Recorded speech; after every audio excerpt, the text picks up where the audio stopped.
በተረጋጋሚ እኛ ቪዲዮዎች ስር የምትሰጧቸው ወይም ደግሞ የምትጠይቁን ጥያቄዎች እንግሊዘኛዬ ምንም ባደርገው በቃ መሻሻል አልቻለም፣ እኔ ከማን ጋር ላውራ ሰው የለም አካባቢ፣ በቃ ወይ አማርኛ ወይ ኦሮምኛ ወይ ትግርኛ ወይ ሌላ ቋንቋ የሚያወሩ ሰዎች ናቸው ያሉት፣ እንግሊዘኛን ፕራክቲስ ማድረግ አልቻልኩም። ሌላው ደግሞ እኔም ማስበው እንግሊዘኛና ካፌ የሚወጣው እንግሊዘኛ ጭራሽ ነው የማይመሳሰሉት። ይሄ ፓርት 2 ነው። ለናንተ ምክር አለን እንደዚህ ለሚያስቸግራችሁ ሰዎች የሚሆኑ 10 ምክሮች ብለን ፓርት 1 ላይ ምን አስቀምጠናል? 3 ሩሎች አስቀምጠናል። እነሱን መለስ ብላችሁ ማየት እንዳትረሱ፣ ወይ ደግሞ ይሄን ቪዲዮ ካያችሁ በኋላ ተመለሱና እነሱን ብታዩአቸው ችግር የለውም። አራተኛው ዛሬ ዩዝ ቻት ጂፒቲ ወይም ደግሞ AI ቮይስ ቻትስ አሉ። ለምሳሌ እነዚህን ምን ማድረግ ትችላላችሁ?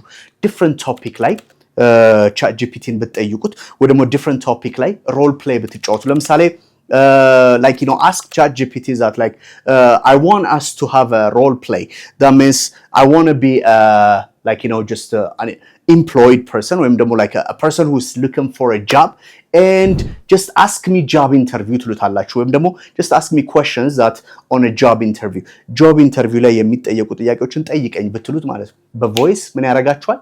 he would definitely or she would definitely ask you. AI voice ተጠቅማችሁ እነዚህ ማድረግ ትችላላችሁ። ሌላው act like a patient and a doctor, right?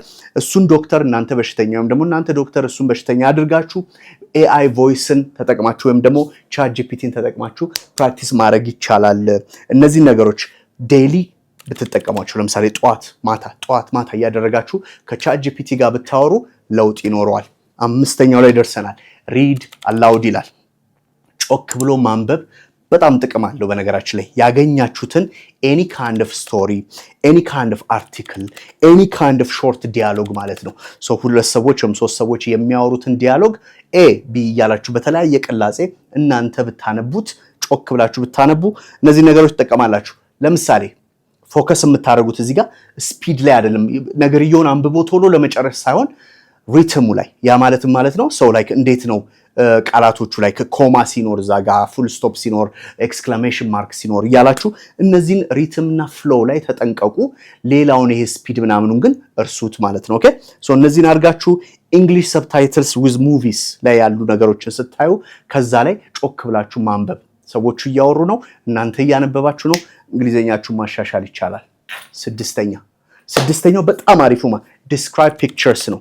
የሆነ ስዕል ወይም ደግሞ የሆነ ፒክቸር ወይም ደግሞ ፎቶ ብድግ አድርጉና በእንግሊዘኛ ዲፋይን አድርጉት ወይም ደግሞ በእንግሊዘኛ ግለጹት።